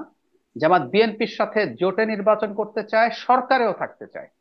এখন প্রশ্ন হচ্ছে বিরোধী দল কে হবে। ওই পত্রিকা লিখছে যে আওয়ামী লীগের লোকজন ইন্ডিপেন্ডেন্ট দাঁড়াবে, জাতীয় পার্টি সহ যারা আছে তারা দাঁড়াবে। এটা আমি দীর্ঘদিন থেকে বলছি একটা কারণে, জামাত সম্পর্কে একটা বাজে ধরনের ইনফ্লেটেড পারসেপশন তৈরি হচ্ছে জামাতের কারণে। আপনার আমার মতো যারা আমরা মিডল ক্লাস আছি, আমরা প্রচুর সোশ্যাল মিডিয়াতে যাই, কিন্তু আমরা আসলে সোশ্যাল মিডিয়ার অনেক কিছু মিস করি। সোশ্যাল মিডিয়া যে কতগুলো ইকো চেম্বার তৈরি করে, সোশ্যাল মিডিয়ার যে কতগুলো অ্যালগরিদম আছে, আপনাকে একটা ইলুশন আপনার সামনে নিয়ে আসে, আমি অনেকে হয়তো সেভাবে খেয়াল করি না। ফলে সোশ্যাল মিডিয়ার কারণে, জামাতের শোরগোলের কারণে অনেকের মনে হয়েছে জামাত তো মনে হয় এবার অনেক ভালো কিছু করে থাকবে। এই যে আমি আপনাকে বলছি, আপনি যদি শারমিন একটা পোল দেন আগামীকাল 48 বা 72 ঘন্টার জন্য, আগামী নির্বাচনে কে সরকার গঠন করবে বলে মনে করেন, ওই পোলে জামাত বিএনপি চাইতে 3 গুণ ভোট পাবে কমপক্ষে। হুম। কেন পাবে? আপনার এই পোল, এটা আমার আমার ব্যাখ্যা, জামাত তাদের বিভিন্ন গ্রুপে ছড়িয়ে দেবে যে সবাই ভোট দাও। হুম। তো সবাই ভোট দিয়ে বিএনপি চাইতে 3 গুণ ভোটে বলবে যে তারা সরকার গঠন করবে। এখন সমস্যা যেটা দাঁড়াচ্ছে, এই যে একটা ইলুশন তৈরি হয়েছে জামাত সরকারই গঠন করে ফেলতে পারে। আমি আমার আশপাশে কাউকে কাউকে বলতে শুনছি, সেই জামাত যদি নির্বাচনের পর দেখা যায় 25 সিট পেয়েছে, 25, 30, তখন জামাতের রাজনীতি ইটসেলফ ধ্বংস হয়ে যাবে। জামাতের টপ লিডাররা জিতে আসবে কিনা সেই গ্যারান্টি নাই। জামাতের সভাপতি জিতবেন, খুব সংশয় আছে। নায়েবে আমির জিতবেন, মানে আমির জিতবেন, নায়েবে আমির জিতবেন, খুব সংশয় আছে। তাই যদি হয়ে থাকে, জামাত আসলে নির্বাচন নিয়ে, এবং খেয়াল করবেন নির্বাচন নিয়ে, আমি হাঙ্কি পাঙ্কি শব্দটা ব্যবহার করছি, হাঙ্কি পাঙ্কি হুম। আসলে তাহের সাহেবের শব্দ, এই জন্য হুম। আমি হুম। নির্দ্বিধায় ব্যবহার করছি। জামাত হাঙ্কি পাঙ্কি করছে, নির্বাচনের সাথে রিলেট করছে। খেয়াল করুন, এই প্রথম তারা গতকাল স্পষ্টভাবে আমির বললেন, 26 সালে যদি নির্বাচন দেখতে চাও তাহলে জুলাই সনদের আইনগত ভিত্তি এবং হুম। গণভোট আগে হতে হবে। তার হুম। মানে উনি এটা নিয়ে সিদ্ধান্ত দিচ্ছেন, কিন্তু উনি করছেন কি, তুমি যদি নির্বাচন চাও, তো এই বার্তাটা কার কাছে? বিএনপির কাছে। নির্বাচন হলে বিএনপি ক্ষমতায় যাবে, এটা সবাই জানে। তো তাই যদি হয়ে থাকে, সুতরাং তোমার নির্বাচন এনশিওর করতে হলে তোমাকে আসলে এই নেগোসিয়েট করতে হবে। এখন এই জুলাই সনদ টনদ আসলে প্রক্সি ওয়ার, মূল ওয়ারটা হচ্ছে জামাতের সাথে বসো, বসে তার সাথে আসন সমঝোতা করো, তাকে আসন ছেড়ে দাও, দিয়ে টিয়ে তাকে একটা সম্মানজনক সিট সে পাবে, সে সরকারে থাকবে, এগুলো নিশ্চিত হলে জামাত এসব থেকে সরে আসবে বলে আমি বিশ্বাস করি। একই কথা প্রযোজ্য এনসিপির সাথে, খুবই কড়া কড়া কথা। এমনকি যমুনা ঘেরাওতেও তারা সমর্থন দেবে বলছে। এই এনসিপি গিয়ে তারা বিএনপির লোকজনের সাথে বসে সিট নিয়ে আলোচনা করছে না করছে, এইটা খুবই নন ইনফরমেশন। এবং আমরা খেয়াল করছি আসিফ মাহমুদ সজীব ভুঁইয়া বিএনপি ফাঁকা রেখেছে এমন একটা সিটে গিয়ে তিনি নতুন করে ভোটার হচ্ছেন, এইটুকু তো অঙ্ক মেলানো খুব কঠিন কিছু না। হুম। তো এনসিপিও কঠোর থাকছে যাতে বিএনপি তাদের সাথে একটা বেটার নেগোসিয়েট করে। এগুলো আসলে জি। মূল ইস্যু, এটা পলিটিক্যাল ইস্যু। ডক্টর ইউনূস যেটাই করুন না কেন, আচ্ছা। শেষ জি। পর্যন্ত এটা আসলে এই জায়গায় সেটেলমেন্ট না হলে সমস্যা হবে। জি, আপনার ধারণাটা খুবই গুরুত্বপূর্ণ। এখানে আমি মাহমুদা হাবিবার কাছ থেকেই জানতে চাই যে আসলে এরকম কিছু হচ্ছে, মানে বিএনপির অঙ্কটা কেমন? জামাত অঙ্ক কষে এই সমীকরণ, মানে এইটা বের করছে যে আসন সমঝোতা করে তারাও সরকারের অংশ হয়ে থাকতে চায়, তারা বিরোধী দলে যেতে চায় না বা ভোট কম পাবে, যেটি আসলে আমি যদি ডাক্তার জাহিদের হাইপোথিসিসটাকে নেই এবং আপনার কাছে জিজ্ঞেস, আপনারা কি আসলে এই আসন সমঝোতার ব্যাপারে অন্তরালে জামাতের সাথে আলোচনা হচ্ছে? ঢাকা 10 আসনটাকে আসলেই আপনারা আসিফ মাহমুদকেই ছেড়ে দিলেন? এই বিষয়গুলো তো জনমনে প্রশ্ন আছেই, কি বলবেন? দেখুন, এটা যতক্ষণ দল থেকে ঘোষণা না দেওয়া হবে যে কোন অংশ কার বা কোন আসন কার জন্য ছাড়া হয়েছে, বলার কোনো সুযোগ নেই। তবে আমি ডাক্তার জাহিদের এই বিষয়ের সাথে সম্পূর্ণ সম্পূর্ণ একমত। আপনি যদি, এটা শুধু বাংলাদেশে না, আপনি যদি যে কোনো বিশ্বের গণতান্ত্রিক দেশগুলোতে, বিশেষ করে যেখানে জোটের প্রবণতা আছে, যেমন আপনি ভারতের কথা আপনি চিন্তা করেন, আপনি অন্যান্য দেশগুলো যারা দুটো তিনটা দল মিলে একটা বড় দলের সমকক্ষ হওয়ার চেষ্টা করে, কিংবা বড় দল থেকে আসনের সমঝোতা অথবা জোটের আশা করে, এই খেলগুলা শুরু হয়ে যায় 3-4 মাস আগে থেকে। এটা তো আসলে ইলেকশনের আগের দিনের মানে খেলা নয়। এই খেলাটা আপনাকে বেশ আগে থেকে খেলতে হবে। এটা কি হয়, মাঠে এসে শক্তিমত্তা প্রদর্শন করতে হয়। এইখানে আপনার লেভারেজ এক্সচেঞ্জের ব্যাপার আছে। একটা দল আরেকটা দলের সাথে জোট কেবল তখনই করে যখন উভয় পক্ষেরই উপকৃত হওয়ার সুযোগ থাকে। ফলে এই জায়গাটায় প্রতিটা রাজনৈতিক দলের মধ্যে ঘুরিয়ে ফিরিয়ে গরমাগরম কথাতে কেউ কারো চেয়ে পিছিয়ে নাই। আপনি যেদিকেই তাকান না কেন, আপনি এনসিপির কথা শুনলেও মাথা ঘুরতে থাকে, জামাত ইসলামের কথা তো মানে মনে হয় যে গোটা বাংলাদেশটাই মানে যেভাবে চাইবেন তারা সেভাবে মানে মুভ করতে পারবেন। এই জায়গাটায় সিট সমঝোতা এবং জোট বিষয়টাই মূল। যে যাই বলুক না কেন, এইটা ছাড়া অন্য কোনো কিছু এখানে না। আমি জানি আমার এই কথার পরে টকশোতে হয়তো বা আপনার এই কি বলে রানিং অবস্থাতেই 2000 বট এসে অ্যাটাক করবে, কিন্তু আমি অনেক নির্বাচন এই ধরনের আলাপ আলোচনার দেখে এসেছি। যখন যেহেতু আমি ভোটার হয়েছি আগে, আমি অ্যাটলিস্ট দুটো নির্বাচন কেয়ারটেকার গভর্নমেন্টের দেখেছি, কাজে আমার ধারণা আছে। এবং প্রকাশ্যে যারা যেটা বলা হয় সেটা যে কখনো কখনো মানে বিশেষ করে নির্বাচনের আগে তো ছোট দল মাঝারি দল এদের কোনো কথাই আসলে আমলে না নিয়ে এদের অ্যাকশন গুলো যদি আপনি দেখতে থাকেন, ওই অ্যাকশন গুলোতেই বলা যে মানে অ্যাকশন গুলো রিড তাদের কোনো করার কথা সুযোগ আমলে না নিলাম, কিন্তু বড় দল হিসেবে আপনাদের তো কথাই আসছে না, আপনারা তো কিছুই বলছেন আমরা না। তো 63টা সিট এখন পর্যন্ত ঘোষণা করিনি শারমিন। আমরা তো এই জায়গাটায় কোনো মানে কোনো ধরনের মানে গোপনীয়তার আশ্রয় নেইনি। আমাদের হুম হুম। 237টা সিট যখন তার মানে ঘোষণা এরকম করা সম্ভাবনা হয়, আছে যে আপনাদের সাথে জামাতেরও কোনো আসন সমঝোতা দেখুন হতে পারে? জামাতের বিষয়টা আলাদাভাবে আমার কিছু বলার নাই, তবে আমাদের এটুকু আমি জানি যে আসন সমঝোতা আমাদের যুগপৎ যুগপৎ আন্দোলনের দলগুলোর সাথেই হওয়ার কথা। এছাড়াও আমি এনসিপির বিষয়ে বলতে পারছি না, তবে এটুকু আমি একজন রাজনীতিবিদ হিসেবে আপনাকে নিশ্চয়তা দিয়ে বলতে পারি, এই মুহূর্তে বাংলাদেশে যে কয়টা দল রাজনীতি করে প্রত্যেকের সাথে অপ্রকাশিতভাবে এক ধরনের যোগাযোগ রেখেছেন। তারা প্রত্যেকেই চেষ্টা করছেন যে কোন ভাবে জোট করলে, দেখুন বিরোধী দল নিয়ে তো খুব স্পষ্ট করে জামাত বলেই দিয়েছে তারা বিরোধী দল হতে চায় না। আপনি যতই যাই বলুন, গত 54 বছরে মানে স্বাধীনতার পর থেকে আজ পর্যন্ত জামাত যেই অবস্থায় এই মুহূর্তে আছেন রাজনৈতিক ভাবে, এটা তারা কখনো এই ধরনের এত হিউজ লেভারেজ, তারা এই হিউজ কমফোর্ট, হিউজ মানে কি বলবো এসেন্স অফ পাওয়ার অথবা কমফোর্ট অফ পাওয়ার তারা কখনো এনজয় করেননি। ফলে এখন যে বিরোধী দলে বসার চিন্তাটা বড় মানে কঠিন তাদের জন্য। আর এনসিপি তো জন্মই হয়েছে পাওয়ারেরই ছত্রছায়ায়, ফলে এটা এটা তাদের জন্য বেশ টাফ। কিন্তু তারপরও আমার প্রত্যাশা এনসিপির প্রতি যে তারা যদি শুধু এবার পার্টিসিপেটও করে পলিটিক্যালি, এটা তাদের জন্য একটা হিউজ গেইন। বিএনপির বিষয়টা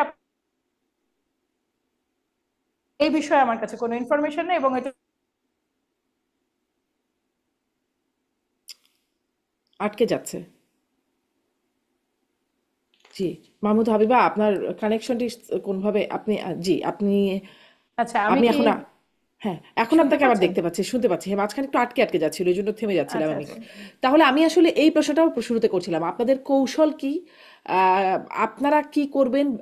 জামাত তো এই যে যেটাই বলি না কেন বারবার তাওয়াগন শব্দটা সেই ডাক্তার তাহেরের শব্দটাই আসছে। তারা নানান রকম কর্মসূচি দিচ্ছে, মাঠে কর্মসূচি দিচ্ছে, যমুনার সামনে কর্মসূচি দিচ্ছে, বক্তব্য দিচ্ছে।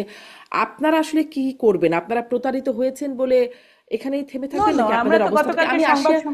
জি হ্যাঁ বলেন, জি শেষ করেন গতকালকে তো তাহলে, আমরা জি। সংবাদ সম্মেলনও করেছি, খুব সুস্পষ্টভাবে আমরা আমাদের অবস্থানটা ব্যাখ্যা করেছি। বাংলাদেশ জাতীয়তাবাদী দল তো মনেই করে না যে মাঠে নামার প্রয়োজন আছে, অন্তত এই অন্তর্বর্তীকালীন সরকার যে সরকারটা ইনাবে আমাদেরও, তার বিরুদ্ধে মাঠে যে যাওয়ার প্রয়োজনটা কি? সরকার যেখানে চাইলে 100 ভাগ সবাইকে সন্তুষ্ট না করতে পারুক, মোটামুটি ভাবে দেখুন আলাপ আলোচনাটা আর রাজনৈতিক দলের মধ্যে কোনোভাবে সীমাবদ্ধ না মানে ভিতরে নাই শারমিন, হুম। এটা এখন এন্টায়ারলি চলে গেছে সরকারের কোর্টে এই বলটা। কাজে সরকার এখন এই জায়গাটি কিভাবে রেসপন্স করবেন, কিভাবে হুম। তিনি তার দায়িত্বটা পালন করবেন, সেটার উপরে নির্ভর করছে বাংলাদেশ জাতীয়তাবাদী দল কিভাবে ভাববে। মাঠে যাওয়ার চিন্তা আমরা রাখিনি, এবং অদূর ভবিষ্যতেও নাই, যদি না বিশেষ কোনো অঘটন ঘটে। এখন যেটি যে জামাত তো বলে রাখছে যে তাদের দাবি না মানা হলে তারা নানান রকম ব্যবস্থা নেবে, সামনে আরো কঠোর আন্দোলনের হুঁশিয়ারি দিয়ে রেখেছে। অতএব সরকারও কি করতে পারে, আমি ডাক্তার জাহিদ আপনার কাছে শুনতে চাই। কি মনে হয় আগামীকাল ডক্টর ইউনূস জাতির উদ্দেশ্যে ভাষণ দেবেন? ডক্টর ইউনূস আসলে মানে আপনার কোনো প্রেডিকশন আছে কিনা, তিনি কি বলতে পারেন, সমাধানের উদ্যোগটা কিভাবে নিতে পারেন? কারণ তার যে সহসভাপতি মানে সেই ঐক্যমত কমিশনের গুরুত্বপূর্ণ ব্যক্তিত্ব মনির হায়দার, তারা তো এখন দেশের বাইরে আছেন। মানে ক্যামেরার সামনে আছেন বা জাতির সামনে এখন আসতে পারবেন একমাত্র ডক্টর ইউনূসই। সেখানে তিনি আসলে কিভাবে এটাকে হ্যান্ডেল করবেন? তারই আসা উচিত। ওনার পাপের প্রায়শ্চিত্ত ওনাকেই করা উচিত হবে। পাপ বলতে এটা বোঝাচ্ছে ঐক্যমত্য কমিশনের চেয়ারম্যান উনি উনি খুব বেশি এনগেজ ছিলেন না, আলোচনা মূলত চালিয়ে নিয়ে গেছেন ভাইস চেয়ারম্যান জনাব আলী রিয়াজ সহ অন্যান্য সদস্যরা। কিন্তু উনি তো এটার চেয়ারম্যান, সুতরাং এর মেইন সুপিরিয়র কমান্ড রেসপন্সিবিলিটি যেটা বলি আমরা, সেটা তাকে নিতে হুম। হবে। এবং সর্বশেষ যে সংকট তৈরি হয়েছে এটা ওনার কারণে হয়েছে। এবং আমি আশা করব তারা প্র্যাকটিক্যাল হয়ে উঠবেন। পত্রপত্রিকায় কিছু আভাস আসছে, আমি সেই আভাসের কথা যদি বলি এটা খারাপ হবে না। সেটা হলো গণভোট, আসলে গণভোট আগে না গণভোট নির্বাচনের যেটা মেইন সংকট না, মেইন সংকট আসলে গণভোটে নোট অফ ডিসেন্ট থাকবে কি থাকবে না। মানে হুম। বিএনপি আলোচনা করেছে এটা জেনে। আপনি তো আসলে একটা খেলার আগে রুল জানছেন, রুলস অফ দ্য গেম আপনি জেনে গেছেন, এবং আপনি জানেন যে ঠিক আছে আমি কিছু ছাড় দেব, কিন্তু আমি কিছু কিছু জিনিসের নোট অফ ডিসেন্ট দিতে পারবো যেটা আমি হুম। ক্ষমতায় আসলে বাস্তবায়ন করার জন্য বাধ্য থাকবো না।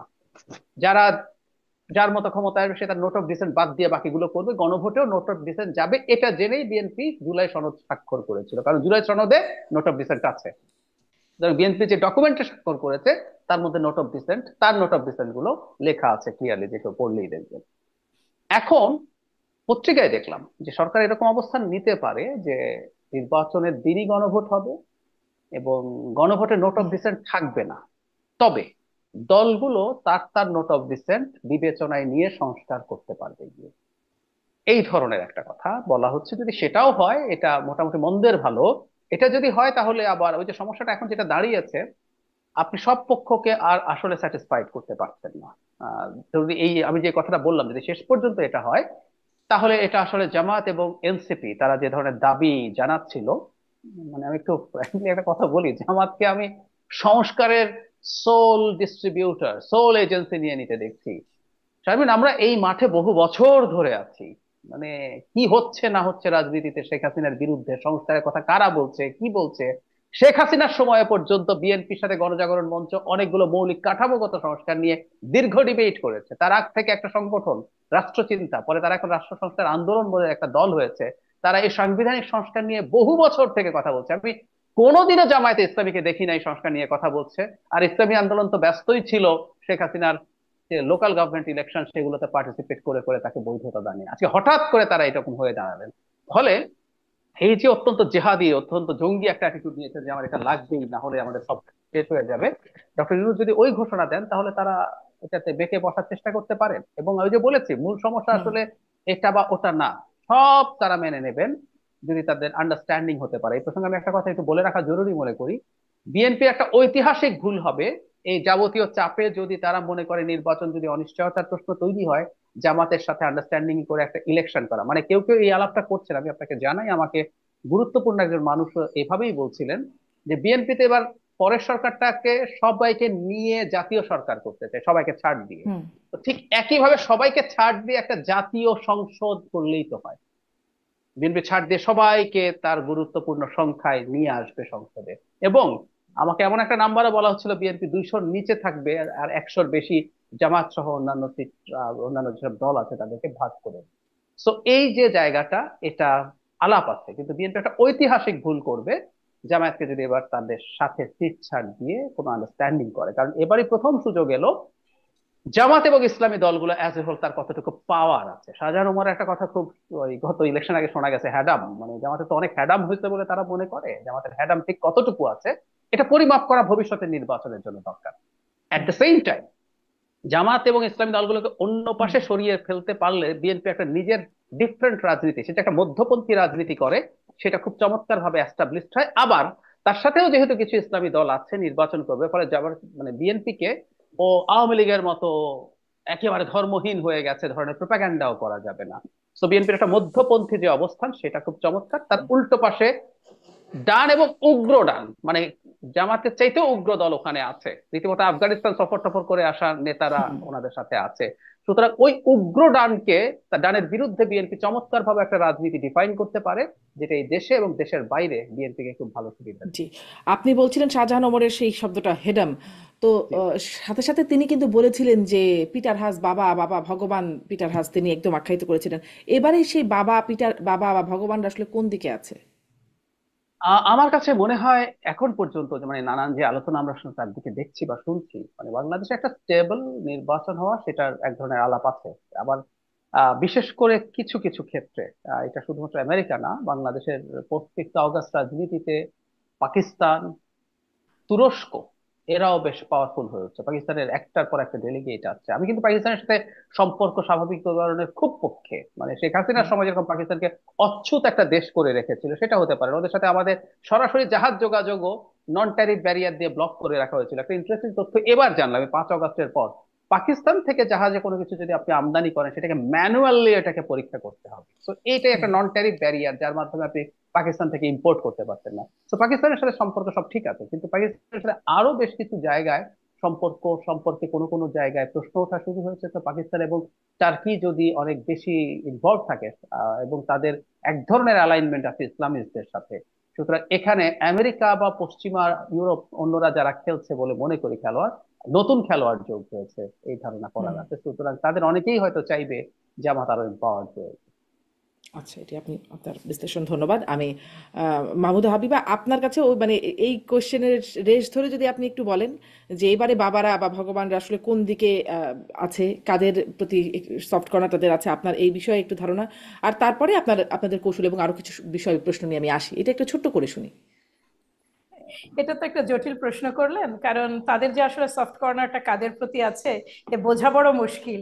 তারা যে আসলে কখন কোন দিকে বৃষ্টি হয় আর কোন দিকে ছাতা ধরেন এটা বাবারাই আসলে ভালো বলতে পারবেন। তবে যেটা হয়, আমরা যখন বিভিন্ন আয়োজনে বা অনুষ্ঠানে যাই তখন দেখি যে মোটামুটি ভাবে ইসলামী দলগুলো তো গুরুত্ব পাচ্ছে। এবং ইসলামী দল আমি এদেরকে বলতে, আমার বলতে খারাপ লাগে এই জন্য কারণ আমি ইসলাম ফোবিক পার্সন নই।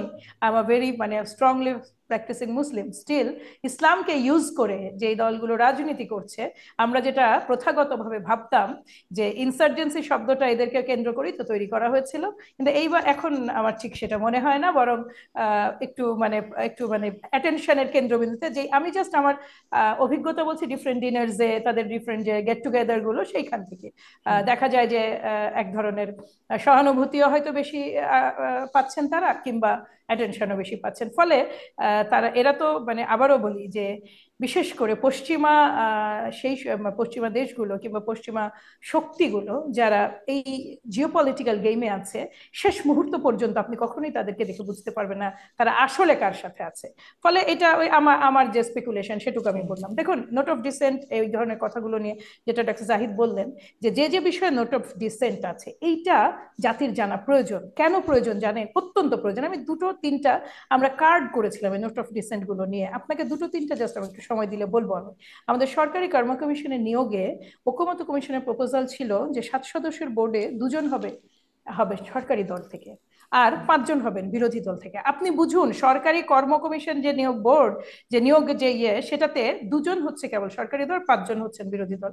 আসুন আপনি দুর্নীতি দমন কমিশন নিয়োগের ক্ষেত্রে এইখানে যে ঐক্যমত্য কমিশনের প্রপোজাল, সেটাতে 7 সদস্যের বোর্ডে 1জন হবেন সরকারি দল থেকে, 3জন হবেন বিরোধী দল থেকে, 3জন হবেন নিরপেক্ষ। আসুন আপনি ন্যায়পাল নিয়োগে এখানে 7 সদস্যের বোর্ডে 2জন সরকারি দল, 3জন বিরোধী দল এবং 2জন নিরপেক্ষ। আপনি আমাকে বলুন তো, যে একটা সরকার, সে যেই সরকারই আসুক, তাকে কি আপনি ফাংশনাল হতে দিবেন না? আমাদের রাজনীতি তো ওই লেভেলে পৌঁছায়নি যে আমাদের ব্যক্তি স্বার্থকে বাদ দিয়ে আমরা দেশের স্বার্থকে প্রাধান্য দিব এবং একটা সরকার ভালো কাজ করলে তাকে ফাংশন করতে দিব। এই মিনিমাম আস্থা, জুলাই সনদ নিয়ে একটা মিনিমাম আস্থা বাংলাদেশ জাতীয়তাবাদী দলের প্রতি অন্য কোনো দল রাখতে পারেনি।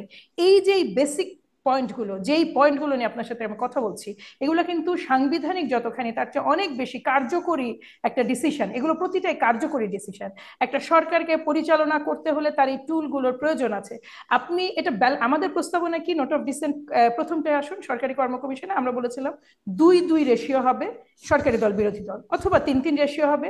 আমরা বাকি ক্ষেত্রে একই কথা বলেছি, সমান সমান হওয়া উচিত, নিরপেক্ষ যারা থাকছেন তারা থাকুন। এই জায়গাটাতে আপনি প্রথমেই, যখন আমরা নোট অফ ডিসেন্ট নিয়ে কোথাও কথা বলি, তারা বলে দেন যে আমরা এটা পরিবর্তন চাই না। আমরা এটা পরিবর্তন চাই, কিন্তু আমরা ব্যালেন্স চাই।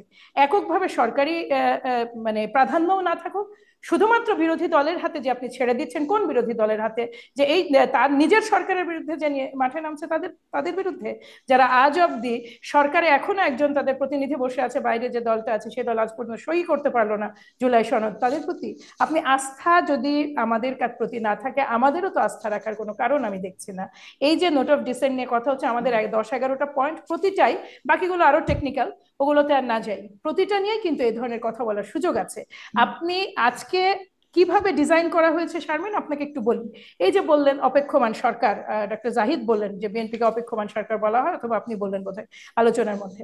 এইটা মাথায় রেখে আপনি যদি সংস্কার করেন তাহলে কি রাইট হলো? আজকে থেকে 5 বছর পরে ধরে নিচ্ছি, এই 5 বছর বিএনপি একেবারেই ভালো করতে পারলো না, 5 বছর পরে এনসিপি ক্ষমতায় আসলো, এনসিপি তো উঠে পড়া লাগবে কিভাবে এই সনদকে বাতিল করা যায়। তারাই বাতিল করবে, কারণ সরকার তাদের পরিচালনা করতে হবে যে। অথবা জামাত ইসলামী 10 বছর পরে আসো, তারা চেষ্টা করবে যে কিভাবে এগুলো বাদ হয়ে যায়, একটা যেন ব্যালেন্সে আসে। সরকারকে যখন আপনি একটা রাষ্ট্র ক্ষমতা পরিচালনার জন্য এই প্রতিটা অর্গান এই অত্যন্ত গুরুত্বপূর্ণ, নিজের লোক বসানো বলতে তারা যেটা বোঝেন, দেশ একটা দেশ ওইভাবে পরিচালিত হয় না শারমিন। ফলে নোট অফ ডিসেন্ট গুলো স্পষ্টভাবে থাকা উচিত, সাধারণ মানুষের জানা উচিত, যেটা আসলে সংস্কারের বিএনপি বিরোধী নয়। বিএনপি কোন জায়গাটা বিরোধী? বিরোধী হচ্ছে একচেটিয়া ভাবে বিভিন্ন অর্গানগুলোকে বিরোধী দলের হাতে তুলে দেওয়া হচ্ছে, ওইটাতে আপত্তি আছে। তারা তো এটাও বলতে পারতেন যে সুশীল সমাজ চলে আসুক, সুশীল সমাজ একটা মেজর রোল প্লে করুক, তা কিন্তু বলেননি। খেয়াল করুন আপনি শব্দগুলো, রাজনৈতিক দলের হাতেই ঘুরিয়ে ফিরিয়ে আপনি পাওয়ারটা দিয়ে রাখছেন কেন? একটু ঘুরিয়ে ফিরবো যদি এইভাবে বলি, গত 1 বছরে যত নিয়োগ, যত ডিসি, যত সচিব ইনারা দিয়েছেন, এই প্র্যাকটিস থেকে বেরোতে হয়তো কষ্ট হচ্ছে, তাই এভাবে তৈরি করা হয়েছে। এটা তো কোনোভাবে একটা প্রপার মানে ডিসকাশন আমার কখনোই মনে হয়নি। এটা এত মাথা মাথা লোকজন যারা এসেছেন, ইউএসএ থেকে যারা এসেছেন, তারা খোদ ইউএসএ তে বসে আজ অব্দি আপনি কি প্রধান বিচারপতি, আপনি যে দেশে বসবাস করছেন বা নাগরিক, আপনার প্রধান বিচারপতিকে বিরোধী দল দিচ্ছে? সম্ভব? কিন্তু এই দেশে ডেমোক্রেসি কি চলছে না? আপনি কেন এত ন্যারো ডাউন করে ফেলছেন? একটা সরকারকে ফাংশনাল করতে হলে তার কিছু কিছু জায়গায় অত্যন্ত তার স্ট্রেংথ থাকা অত্যন্ত জরুরি। সেটা আপনি সেনাবাহিনী প্রধানই বলুন, আপনি প্রধান বিচারপতিই বলুন, তার নিজের লোক হওয়ার প্রয়োজন নাই, কিন্তু সে তাকে ব্ল্যাকমেইল করবে এবং সরকারকে মানে উল্টে ফেলবে, এই সিচুয়েশন যেন না হয়। পাকিস্তান দেখুন, কথায় কথায় সরকার ভেঙে দিয়েছে। কেন পাকিস্তান একটা সাস্টেইনেবল গভর্নমেন্ট ডেভেলপ করেন আপনি বলুন? কারণ যেই যে বিচার বিভাগের যে ক্ষমতাটা ছিল, তারা সেটা এতবার অপব্যবহার করেছে যে এখন কিন্তু ওটা খর্ব হয়ে ওই দেশেও কিন্তু বিচার বিভাগের আর ক্ষমতা নেই। জি, আপনি আপনার যুক্তিগুলো স্পষ্টভাবে তুলে ধরছেন, কিন্তু আপনিও বলছিলেন যে আরো মানে কিছু বিষয় উল্লেখ করলেন, বলছিলেন বাকিগুলো আরো টেকনিক্যাল। এই টেকনিক্যাল কিছু বিষয়গুলো সাধারণ মানুষ বুঝবে কিভাবে? এই প্রশ্নগুলো আমি সহ সবাই আসলে এই প্রশ্নগুলো করেই যাচ্ছে। কিন্তু স্বয়ং মির্জা ফখরুল ইসলাম আলমগীর একটা আয়োজনে গিয়ে বললেন মানুষ জুলাই সনদ বোঝে না, গণভোট বোঝে না, মানুষ বোঝে নির্বাচন। তো মানুষ যদি না বোঝে আপনারা এগুলোতে গেলেন কেন, বা আপনারা গণভোটের ব্যাপারে অ্যাগ্রিও করলেন কেন মাহমুদা হাবিবা? আর এখন এসে যদি কিছুদিন আগে গণভোট হয় তাহলে আপনাদের তো আপত্তি কেন? মানে কিছু এই জায়গাটুকু তো মেনে নিয়ে আগানো যায় নাকি যায়ই না? না, এটা মেনে নিয়ে আগানোর সুযোগ নেই। আপনার কারণটাও ব্যাখ্যা করছি। দেখুন, জুলাই সনদটা আমরা সবাই চেয়েছেন, জুলাই সনদটা হওয়াটাও প্রয়োজন ছিল, জুলাই সনদের প্রয়োজনীয়তাতে আমরা এটা একসাথে কাজ করেছি। আমরা তো বলিনি যে নোট অফ ডিসেন্ট আছে বলে আপনি এটা নিয়ে এগোতে পারবেন না। আমাদের আলাপ আলোচনা তো এইভাবেই হয়েছে, নোট অফ ডিসেন্ট নিয়ে যেন এটা ফার্দার এগিয়ে যায়। এইটা প্রথম কথা। দ্বিতীয় কথা হচ্ছে, আপনি যদি সাধারণ মানুষের কাছে যান, সে সেই ভোটটা দিতে আগ্রহী যেই ভোটে সে একজন জনপ্রতিনিধি পাবে। প্লিজ আপনি এটা বুঝুন। আমাদের দেশে গণভোট, যেটা গণভোটে আমাদের যে turn out, voter turn out is not good. আপনি যে বলছেন, বারবার বলছেন, এই যে 10 পৃষ্ঠা 12 পৃষ্ঠা বা আরো সংক্ষেপে করে আনা একটা সংক্ষিপ্ত ধরুন নোট অফ ডিসেন্ট সহই একটা হলো, পেপার হলো, আপনার কি ধারণা কত পার্সেন্ট লোক ভোট দিতে বেরোবে? তারা তো জেনুইন ভোটে আসবে এট বেস্ট 20%। আজকে ধরুন এরপরে 20% জনগণের ভোটে যে রেফারেন্ডামটা পাস হলো, আগামীতে 2 বছর 4 বছর 5 বছর 7 বছর পরে কোনো তুখোড় মানে কেউ যদি আসেন, আমাদের তো লয়ারদের শেষ নাই এবং তাদের বুদ্ধিরও কোনো শেষ নাই। আল্লাহ পৃথিবীতে মানে বোধহয় বুদ্ধির একটা খুব বড় অংশ আইনজীবীদের মাথায় দিয়ে দিয়েছেন। নানা জাতীয় বুদ্ধি তাদের মাথায় খেলতেই থাকে, শুভ এবং অশুভ। এই অশুভ মানে অত্যন্ত তুখোড় অশুভ বুদ্ধি সম্পন্ন কেউ এসে যদি বললেন যে একটা দেশের 20% লোক মাত্র ভোট দিয়েছে, মানে 80%-এর মতামত এখানে প্রতিফলিত হয়নি, কাজে এই গণভোটের রায় এটা সুপ্রিম রায় হিসেবে গ্রহণ করা যাবে না, এইরকম একটা কুতর্ক তুললেন, আপনি তখন কি করবেন? কি দরকারটা কি আপনার? জেনারেল ইলেকশন, আপনি এখনো মাঠে যান 2 দিন ভোট দিতে। শুনেন মহিলারা কি করে আপা, এবার একটু ব্যাখ্যা করি। সকালবেলা তারা রান্না বান্না শেষ করে ফেলে এটা একটা ডিফারেন্ট ওয়ে, জানে যে সকালে ভোট কেন্দ্রে চলে যেতে হবে, এখানে লাইনের ব্যাপার আছে। এই গণভোটের জন্য আসবেন আপা, মানে শারমিন আপা নিশ্চিত থাকেন, আপনি গণভোটের জন্য 15% প্লাস করতে এই সরকারকে স্ট্রাগল পেতে হবে। 20 তো আমি এক্সট্রা বলছি। আমার মনে হয় শহীদ প্রেসিডেন্ট জিয়াউর রহমানের সময়, আমি জাহিদ ভাই আমার চেয়ে বেটার বলতে পারবেন, দ্যাট ওয়াজ অলসো বিলো 20। ওই টার্ন আউটটা আপনি খেয়াল রাখবেন। কাজে এই জিনিসটা কিছু কিছু জায়গায় আপনি একই দিনে যখন জেনারেল ইলেকশন হচ্ছে, জেনারেল ইলেকশনে সে সরাসরি একজন ভোটার, গ্রামাঞ্চলের ভোটার, তার সরাসরি স্বার্থ সংরক্ষিত মানে হুম, থাকার বা স্বার্থ রক্ষা হওয়ার একটা রাস্তা দেখে। কিভাবে? সে একজন এমপি জি পাবে, এমপির কাছে কি করবে, এমপির কাছে সে জি চাকরির জন্য যাবে, সে তার সমস্যা নিয়ে যাবে, ফলে ওই হুম, ভোটটা তার জন্য ইম্পর্টেন্ট, ওই আগ্রহের, এমপি জি তার জন্য স্পষ্ট। ইম্পর্টেন্ট। আমি ডক্টর জাহিদ আপনার কাছ থেকে এটা নিয়ে একটু সামারি শুনে, যে আসলে গণভোট জুলাই সনদ দিয়ে যে এখন যে দ্বান্দ্বিক অবস্থানে চলে গেছে বা গন্ডগোল পর্যায়ে পৌঁছে গেছে, সেটা নিয়ে আসলে আপনার কি মনে হয়, জনমনে এটা নিয়ে ধারণাটা কিরকম, মানুষ কি ভাবছে? একটা ইন্টারেস্টিং জিনিস চোখে পড়লো আমার। আমার আর একটা মোবাইল আছে, একটা কানেক্টেড হয়েছি, কথার মধ্যে হুম। হঠাৎ করে ঢুকে এবি পার্টির চেয়ারম্যান জনাব মুজিবুর রহমান মঞ্জু কিছুক্ষণ আগে একটা নিউজ এসছে, উনি বিএনপির একটা প্রোগ্রামে গিয়ে বলছেন, ভেরি ইন্টারেস্টিং, তিনি বিএনপি এবং জামাতকে আসন সমঝোতা করতে আহ্বান জানিয়েছেন। ওনার ও একটা ও, ফর্মুলা এরকম: হুম। 150 সিটের মধ্যে 100 সিট বিএনপি এবং তার জোট, 50 সিট জামাত এবং তার জোট সমঝোতার ভিত্তিতে একক প্রার্থী দেবে, বাকি 150 আসনে ফ্রি কম্পিটিশন হবে। তিনি একটা ফর্মুলা দিয়েছেন যাতে জামাত এবং তার জোট নিশ্চিত 50 সিট পায়। এই মঞ্জু ভাই বিএনপির বিপ্লব সংহতি দিবসের 50 বছর পূর্তি উপলক্ষে আয়োজিত হুম। আলোচনায় গিয়ে জানিয়েছেন। তো আমি যে ধারণাটা করছিলাম এটা বেরোতে শুরু করেছে, সম্ভবত হুম। আর এটাই তিনি তো প্রধান আগেও কারণ। আগেও তো তিনি এরকম একটা হ্যাঁ, প্রস্তাব দিয়েছিলেন যে বিএনপি জি, আর এটা জামাত হ্যাঁ মিলে হ্যাঁ জোট করুক আর বাকি দলগুলো হ্যাঁ, বিরোধী দলে। হ্যাঁ বিরোধী দলে না ওটা বলেছিল। আর এই যে এখন আরেকটা ফর্মুলা যে হ্যাঁ 50টা হ্যাঁ। অন্তত সিকিউর করে দেয়া যাবে এটার মাধ্যমে। আচ্ছা, আপনি যেটা বলছিলেন গণভোট নিয়ে একমত, কিন্তু সাধারণ মানুষ আসলে এই জিনিসগুলো নিয়ে কতটুকু কি হবে না হবে খুব বেশি বদার থাকার কথা না। যদিও আমাদের এখন সচেতনতা বেড়েছে, মানুষ টকশো দেখে, গ্রামগঞ্জের মানুষ এবং অনেক ক্ষেত্রে শ্রমজীবী মানুষও টকশো দেখে, তারা কিছুটা হলে বোঝার চেষ্টা করেন। এগুলো খুবই টেকনিক্যাল, এগুলো বোঝা সোজা না, কিন্তু তারপরও তারা মোটামুটি বোঝার চেষ্টা করেন। কিন্তু হয় কি, গণভোট তো আসলে হয়, যেমন ধরুন আমরা একটা নতুন সংবিধান যদি লিখতাম, সংবিধান লেখার সিস্টেমটা কি, একটা গণপরিষদ হবে, সেখানে একটা সংবিধান আলাপ আলোচনার মাধ্যমে প্রাথমিকভাবে তৈরি হবে, তারপর তো সেই সংবিধানটা গণভোটে যাবে, আমার নিয়ম যে তারা এটা অ্যাপ্রুভ করছেন কিনা। সো ভোট এভাবে হয়, এবং সত্যিকার অর্থে আমি একমত যে এই টেকনিক্যালিটিস গুলো বুঝে সবাই ভোট দেবেন এটা হয় না। রাদার ওই পার্টি লাইনে ভোট হয়, যে পার্টি তার হুম। সমর্থকদেরকে যেভাবে ভোট করাতে চান সেভাবেই তারা ভোট দেন। গণভোট আগে হয়নি, আমার আরেকটা মারাত্মক ঝুঁকি আছে, আমি সেটা একটু বলতে চাই। সেটা হলো আমাদের আইন শৃঙ্খলা রক্ষাকারী বাহিনী একটা জাতীয় নির্বাচনই ঠিক মতো করতে পারবে কিনা, আমরা এই প্রশ্ন করছি ফেব্রুয়ারিতে। তো আমাদের এক্সপেকটেশন কি, রাজনৈতিক দলগুলোর আন্ডারস্ট্যান্ডিং থাকবে এবং সবাই মিলে, সব আইন শৃঙ্খলা রক্ষাকারী বাহিনী সর্বশক্তি একত্র করে একটা নির্বাচন করবে। এখন গণভোট একটা আবার জাতীয় পর্যায়ে একটা গণভোট করার মাধ্যমে তাদের উপরে যে চাপ পড়বে, ওদের এত চাপ নেওয়ার সক্ষমতা আসলে নেই। হুম। ফলে তখন আওয়াজ হবে ওনাদের তো অবস্থা খুব খারাপ হয়ে গেছে, নির্বাচন তো ফেব্রুয়ারিতে করা যাবে না, ওটা আরো 6 মাস 1 বছর সময় লাগবে, হাই প্রবাবিলিটি। তো সেই কারণে আমি মনে করি এটা হওয়া দরকার নেই। আমার একটা বটম লাইন আছে, আমি নির্বাচনটা মানে কি এমনিতেও ফেব্রুয়ারিতে আসলে হবে? কারণ জামাতের পক্ষ থেকে তো বলছে এই বিষয়টা। আম, আবার এনসিপিও বলছে যে নির্বাচন পেছালে দায় বিএনপি জামাতের, মানে পেছালে এই বিষয়টা কিন্তু অলরেডি পেছালে বিষয়টা চলে আসছে, কোট আনকোট পেছালে শব্দটা। এগুলো প্রত্যেকটা চাপের জন্য বলে আমি বিশ্বাস করি। ওই যে মঞ্জু ভাইয়ের ফর্মুলা, 50 সিট যদি নিশ্চিত হয় তাদের, তারা সুর সুর করে নির্বাচনে চলে আসবে, আমি একদম শিওর। মানে আপনি অনেক বেশি শোরগোল করে ফেলেছেন, 4টা ছাত্র সংসদে জিতে মনে হচ্ছে আপনি বাংলাদেশ জিতে গেছেন।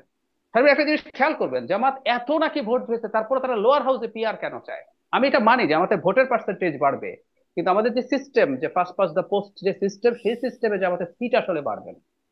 তো এখন এই শোরগোলের পর আপনি যদি 25 সিট নিয়ে বেরোন, 20 সিট নিয়ে বেরোন, 30 সিট নিয়ে বেরোন, আপনার রাজনীতি আর থাকবে? থাকবে না।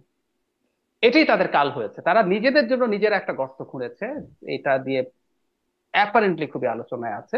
তো নির্বাচন ফেব্রুয়ারিতে হবে না, না হলে এটা হবে, এগুলো বলছেন তারা আসলে ওই চাপের কারণে। আর আমি একটা কথা বলে শেষ করি আমার এই অংশ, হুম হুম। ফেব্রুয়ারিতে নির্বাচন হওয়া ছাড়া কোনো উপায় নাই, কোনো উপায় নাই। এটার কারণটা আমি বলি, কারণটা হচ্ছে অর্থনীতি। অর্থনীতি নিয়ে আমরা আলাপ খুবই কম করছি। এটা ডক্টর ইউনূস তো ভালো চালাচ্ছেন না ফর শিওর, কিন্তু যদি খুবই ভালো চালায় কোনো সরকারও, যে সরকারের সময় আনসার্টেন অবস্থা থাকে, অনিশ্চয়তা হচ্ছে বিনিয়োগের সবচেয়ে বড় শত্রু। আমরা খালি বিদেশি বিনিয়োগের কথা বলি, বিদেশি বিনিয়োগ বাদ দেন, দেশি যে বিনিয়োগকারীরা আছেন তারাও বিনিয়োগ করছেন না। মানুষ কিন্তু হুম। দাঁতে দাঁত চেপে অপেক্ষা করছে ফেব্রুয়ারির জন্য। যদি দেখা যায় ফেব্রুয়ারিতে নির্বাচন হচ্ছে না, অর্থনীতি জাস্ট ক্র্যাশ করবে।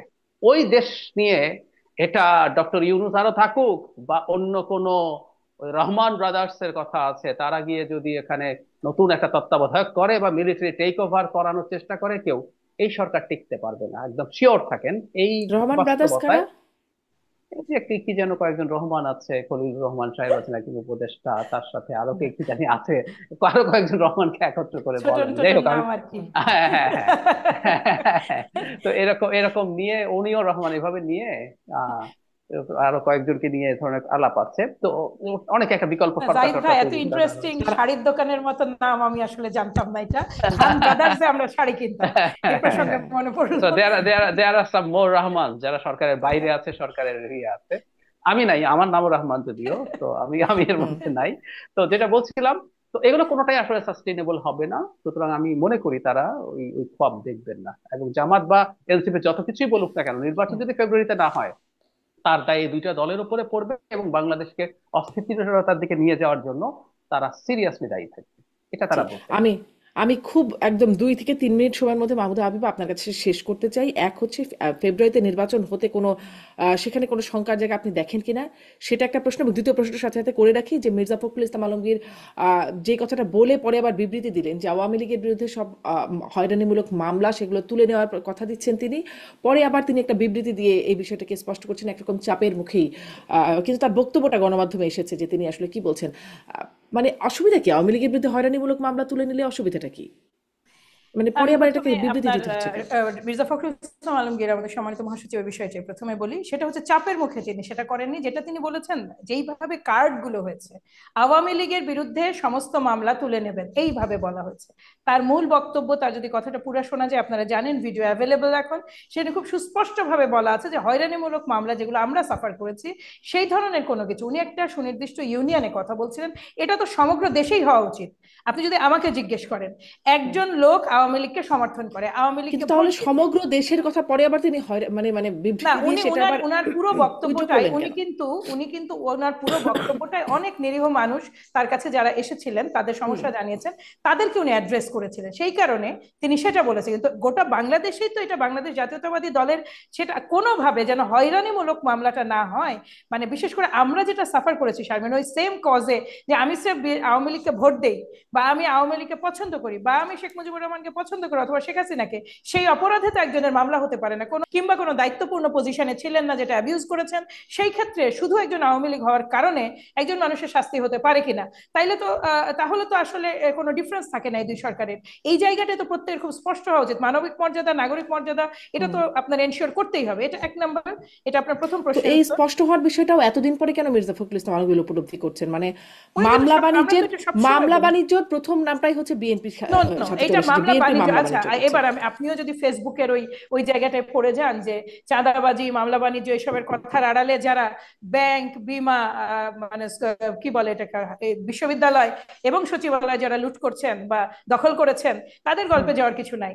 বাংলাদেশ জাতীয়তাবাদী দল হচ্ছে একমাত্র রাজনৈতিক দল যারা সরাসরি আওয়ামী লীগের বিরুদ্ধে মামলা করেছে। এই কারণে হুম। কতগুলো আসে, 4 থেকে 4.5 হাজার মামলা আমাদের লোকজন করেছে। আমি নিজে অন্তত 3টা হুম। 4টা মামলা আমার এলাকা থেকে তারা করেছে। দেখুন, এখানে সবাই বলে হয়রানিমূলক, কিন্তু আমি নিজে যে জানি, আমরা নিজেরা যে জানি তারা কি নির্যাতন করেছে। প্রথম যে মামলা শেখ হাসিনার বিরুদ্ধে 10টা 15টা মামলা, প্রতিটাই তো বিএনপির করা। এইখানে আপনি খেয়াল করে দেখুন, খুব ইন্টারেস্টিংলি একটা মামলা জামাত ইসলামী করেছে, একটা মামলা কি এনসিপি করেছে। এই যে এত বড় বড় কথা এই জায়গাটায়, যে তারা তো সবচেয়ে এই বড় জন্য এখন বিএনপি মামলা তুলে নেওয়ার কথা ভিকটিম। নো বলছে? নো, আমি সেটা বলিনি। আমি বলছি যে বিএনপি মামলা মামলা করেছে কাদের বিরুদ্ধে? যারা সরাসরি সংযুক্ত ছিল। এরই মধ্যে যখন মামলা করতে যে 3টা নাম এক্সট্রা হয়েছে, অনেকেই দেখা গেছে এখানে হাজির হয়ে গেছেন এটা বলার জন্য যে আপনি এটা দেন, বা এরকম যেটা সেটেলমেন্টের কথা আসছে। দেখুন, আমরা তো সেই প্রশাসন নিয়েই কাজ করছি যারা ঘুষ নিয়ে মামলা করেছেন, ঘুষ নিয়ে মামলা বন্ধ করেছেন। ফলে আমাদের এখানে যে 9-6 হয়নি তা না, কিন্তু হয়রানিমূলক মামলা আসলে কয়টা হয়েছে? আমাদের তো 60 লক্ষ মামলা ছিল, আমাদের এখানে 60 লাখ। আপনি একটু হিসাব করেন তো, তাহলে হয়রানিমূলক এখানে মামলা মামলা হয়েছে অনেক কয়টা? হয়েছে, অনেক হয়েছে। কারণ কি মাহমুদা হাবিবা, যে এই মামলাগুলো তার বিরুদ্ধে হয়তো নানান রকম অভিযোগ থাকতে পারে, কিন্তু এই যে হত্যা মামলা, গণহারে হত্যা মামলা, গণহারে মানে হত্যা চেষ্টা মামলা, এগুলো কি হয়রানিমূলক না? আপনি আপনি একটা টক শো করলেন, করে একটা হত্যাকাণ্ডকে জায়েজ করলেন, আপনার বিরুদ্ধে মামলা করা জায়েজ না? বলুন ও আমাকে। আচ্ছা, মানে আপনি টকশো টক করলে শো হত্যা করে, মামলা না হয়ে না যাওয়া না সম্ভব? না না, আমি সেটা বলছি না। একটা হত্যাকাণ্ডকে আপনি জাস্টিফাই করছেন, আপনি একটা হত্যাকাণ্ডকে জাস্টিফাই করছেন এবং সেটা সপক্ষে আপনি সাফাই গাইছেন, এটা যদি এভিডেন্ট হয় তাইলে কি আপনি দায়ী নন? শুধু শুধু না। শুধু কিন্তু না, শুধু কিন্তু একজন খুনি খুন করতে পারে না, এই খুনির একটা আবহ বাতাবরণ তৈরি করতে হয়, যেটা ঘটেছিল 5ই মে শাপলা হত্যাকাণ্ডে।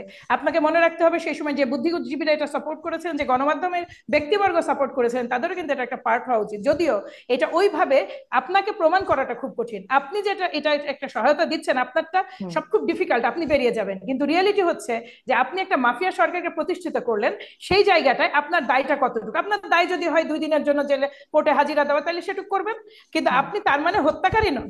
এইটা আবার যে যে প্রথম যিনি প্রথম হত্যাকাণ্ডের প্ল্যান করেছেন, হত্যা করেছেন, তারা যতখানি দায়ী আপনি ততখানি নন, কিন্তু আপনি কি আপনার দায়টা, এই যে বিষয়টা আসে, আপনি দায়টাকে এড়াতে পারবেন? আপনি হয়তো তাহলে তো ধরেন মবের জন্য অনেকেই হ্যাঁ হ্যাঁ মামলার অবশ্যই, আসামি হবে। হ্যাঁ ক্রস অবশ্যই ফায়ার যেগুলো আপনাদের আমলে হয়েছে তার জন্য কোথাও কোথাও আমাদের আমলে জনসমর্থন কিন্তু তৈরি হয়ে রাজনৈতিক, গিয়েছিল। আমাদের সময় কিন্তু রাজনৈতিক ক্রস ফায়ার যেটা হয়েছে এটা আমার দলের লোকের হয়েছে, আপনাকে আমি একটু ইনফর্ম করে রাখি। তারাও মামলা করতে পারে, অফকোর্স করতে পারে, কারণ তারা তার crossfire সাথে যারা কোনো সমর্থন না। করেছে যে না এই সন্ত্রাসীর ফাঁসি হওয়া উচিত বা সন্ত্রাসীকে এমনই করা উচিত, যারা সবারই এটা আসলে সমর্থন করেছেন, তাহলে মানে বাংলাদেশের অর্ধেক মানুষের, অন্তত না অর্ধেকের বেশি দায় মানুষের দায় কোনো না দায় কোনো এড়াতে কারণে হত্যা পারবেন? মামলা হবে। আপনি কি বলতে বলেন ক্রস ফায়ার, আপনি এবার আরো আগে থেকে চলে আসেন না কেন? সিরাজ শিকদারকে তুলে নিয়ে যে মেরে ফেলা হলো, সেই তখন থেকে আমরা আসি। এই চর্চা যেটা শুরু হয়েছে, এটা যদি প্রথমেই বন্ধ করে দেওয়া হতো, খুব মানে সুশীল সমাজ বলুন প্রত্যেকে যদি এটার বিরুদ্ধে দাঁড়াতো, আমাদের সময় পর আস্তে আস্তে বা শেখ হাসিনা সরকারের সময় এসে এটা তো মহিরুহ হতো না, মহিরুহ তো দিনে দিনে হয়েছে। এইটা রানিং প্র্যাকটিস, কেউ একটা খুন করেছে, কেউ 100 করেছে, কিন্তু সূচনা তো হয়েছে কোথাও না কোথাও। কাজে এই সূচনাতে যদি বন্ধ করার মানসিক, আপনার যদি মনে হয় যে একটা বেটার কান্ট্রি দরকার, বেটার সিস্টেম দরকার, বেটার শাসন দরকার, মানবিক মর্যাদা দরকার, নাগরিক অধিকার দরকার, আপনি শুরুতে আপনার শত্রুর জন্য হলেও আপনাকে দাঁড়াতে হবে। আপনি যদি বলেন ক্রস ফায়ারে, আমাদের সময়ের ক্রস ফায়ার যেটা যৌথ বাহিনী বলছেন, যৌথ বাহিনীর যে অভিযান হয়েছিল সেই সময় আপনি যদি এখন আমাকে বলেন যে ওখানে জঙ্গি যাদেরকে ধরা হয়েছিল, আমি জঙ্গির বিষয়ে আমার কিন্তু, আমি তো রাজশাহীর মেয়ে, আমি জানি বাংলা ভাইটা এই এই ইস্যুগুলো জানি, এদের ব্যাপারে কিন্তু কিন্তু তাই বলে কি বাংলা ভাইয়ের পরিবারের মামলা করার অধিকার নাই? সে তো দায়ী, তার তো 100 বার ফাঁসি হবে, কিন্তু তার পরিবার যদি তার সাথে রং হয়ে থাকে, তারা ফিল করে, দেখেন সু, এখন ওই মামলায় বিচারের কি রায় হবে সেটা তো আমাদের কোর্টের উপর আস্থাটা রাখতে পারা উচিত, ওই তা ওই তো বটেই, ইনস্টিটিউশনটাকে আমাদের কিন্তু আমি স্ট্রং প্রশ্ন করতে করছিলাম হবে। যে যারা সমর্থন করছে বা তারা তার কথাকে, যদি আপনার কারো কথাকে মনে হয় যে সেই হত্যাকাণ্ডের পক্ষে যাচ্ছে, আপনি যদি মামলা করে না দেন না, তাহলে তো। কথা কথা না শারমিন, আমি বুঝাতে পারি না, এমন আপনি বলছিলেন না টক না। শোতে যদি একটা তার। টক শোতে ধরুন 5ই আগস্টে, আমরা ফিরে যাই 5ই মে যখন হত্যাকাণ্ড হলো, আপনি দেখেছেন কোন জায়গায় এই হত্যাকাণ্ডকে কন্ডেম করে কোনো টক শো করা হয়েছে? বরং এমন ভাবে বলা হতে লাগলো যেন জঙ্গিদের হত্যা করা হয়েছে, এদেরকে সরিয়ে দেওয়া হয়েছে, এটাই রাইট, রাইট ছিল। সরকারকে কিন্তু কেউ প্রশ্ন করেনি, সরকারকে লেজিটিমেসি দেওয়ার অনেক ওয়ে আছে। শেখ হাসিনা একদিনে মাফিয়া হননি। আপনি শারমিন এটা খুব ভালোভাবে জানেন যে শেখ হাসিনাকে মাফিয়া যারা করে তুলেছে তার মধ্যে প্রত্যেকে আছেন সমাজের প্রতিটা স্তরের মানুষ। কাজে এই দায়, শেখ হাসিনা আজকে ফাঁসির কাঠে হয়তো একা ঝুলবেন, কিন্তু এই দায় থেকে কিন্তু মুক্তি কারো নাই। তাহলে সেই দায়ে হত্যা মামলা হয়ে যেতে পারে সবার বিরুদ্ধে। হত্যা মামলাটা এক্সেস, অফকোর্স ওটা আমি এগ্রি করি, কিন্তু তার মানে এই নয় যে আপনি যে মানুষটা ক্ষুব্ধ সংক্ষুব্ধ সে করে দিয়েছে, যার মেরিট থাকবে না সে বেরিয়ে যাবে। হ্যাঁ, আমরা মামলাটা তো ওই যে আপনি মানে বলছিলেন আপনারা করেছেন আর কি, আপনাদের হ্যাঁ বিএনপির পক্ষ থেকে বেশি করা হয়েছে, এই জন্য আমি প্রশ্নটা করছিলাম যে। আমরাই একমাত্র মামলা করেছি, আমরাই একমাত্র মামলা করেছি, অন্য কোনো দল মামলাতে যায়নি। তারা ওই যে মামলা যাদের নামে করা হয়েছে তাদেরকে শেল্টার দিয়েছে। সেই জন্যই তো মির্জা ফখরুল ইসলাম আলমগীর বলছেন হয়রানিমূলক মামলা এবং সেগুলো তুলে নেওয়া হবে। আমি এটাই হয়রানিমূলক বলছিলাম যে কোনটি? হয়রানিমূলক মামলা 4000 মামলা 4500 মামলা নিয়ে এটাকে হয়রানিমূলক ভাবার কারণ নাই, বিশেষ করে সেই সময় যখন আমাদের না, হত্যাকাণ্ডের মির্জা শিকার ফখরুল 20 ইসলাম হাজার আলমগীর আছেন। বলছেন। আপনার মামলা হওয়া উচিত ছিল মানে মামলা যদি ওইভাবে হতো ক্ষোভ এবং কষ্ট অনুযায়ী, আমি নিজে আমার কথাটা বলি, আমি নিজে যখন মামলা করব আমার র্যাবকে তুলে নিয়ে যাওয়া নিয়ে আমি অন্তত 50 জনকে আসামি করবো, আপনি নিশ্চিত থাকেন, কারণ আমি জানি তারা প্রত্যেকে এটার প্রসেসে ছিলেন, এই প্রসেসটা আমার চোখে দেখা। এখন তাদের মধ্যে একজন বলবেন যে আমি তো কেবল দায়িত্বরত ছিলাম, আমাকে কেন আমার নামে মামলা করা হচ্ছে, এটা কিন্তু কোনো যুক্তি হতে পারে না। আমি ভিকটিম, তো আমি আমার কষ্টটা জানি, আমার মতো অন্তত আমাদের আমাদের 20,000 পরিবার আছে, সেখানে 4000 মামলা আপনি বলবেন তাহলে আবার মির্জা ফখরুল ইসলাম আলমগীর হয়রানিমূলক কেন বলছেন? আর হয়রানিমূলক মামলা হলে সেটা কেন পুরো দেশ জুড়ে নেওয়া হবে না? এই প্রশ্নটাই আপনার কাছে আমি করছিলাম যে যদি হয়রানিমূলক হয়ে থাকে, আপনারা যদি সেটা রিয়েলাইজ করেন, তাহলে সেই হয়রানিমূলক মামলা কেন হয়রানিমূলক মামলার কোনো মামলাতে তারা সাফার করবেন না, দ্যাটস অল, সেটাই উনি বলেছেন। ইভেন আমি এবার বলি আপনাকে, ওটা আমিও ট্রাস্ট করি যে হয়রানিমূলক কোনো মামলা কারোরই থাকা উচিত না, আমি নিজেও এটা মানে হওয়ার পথে বাধা হয়ে দাঁড়াবো, কিন্তু আমি ওই ইমোশনটাকেও রেসপেক্ট করি শারমিন, যে তারা তাদের হাতকে কন্ট্রোল করেছেন। তারা যে কোনো অকারেন্স করতে পারতেন, তারা সরাসরি আঘাত করতে পারতেন, মানে যেটা আমাদের সাথে হয়েছে আর কি, যেটা তারা বলেছিল 5 থেকে 7 লক্ষ মানুষ মারা যাবে, এগুলো নিয়ন্ত্রণ করে মামলা পর্যন্তই হয়েছে। কাজে আপনাকে মানুষের মানে মানসিকতা বিচার করে আমি বলবো যে এটা অনেক কমই হয়েছে। অবশ্যই হয়রানির উদ্দেশ্যে কিছু মামলা হয়নি তা তো না, হয়তো বা এটার মধ্যে একটা বড় অংশ হয়রানিমূলক হয়েছে। এই যে জায়গাটায় আমরা সারা দেশব্যাপী চাই যেটা বন্ধ হোক।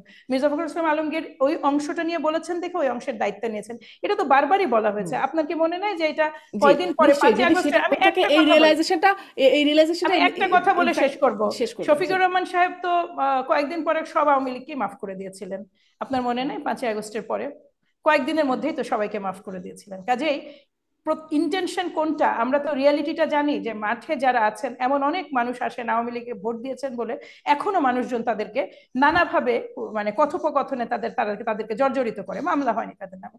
তো এই জায়গাগুলাতে একটা মানুষের একটা রাজনৈতিক একটা মানে পক্ষ যদি পছন্দ থাকে, এটা তো তার অধিকার শারমিন।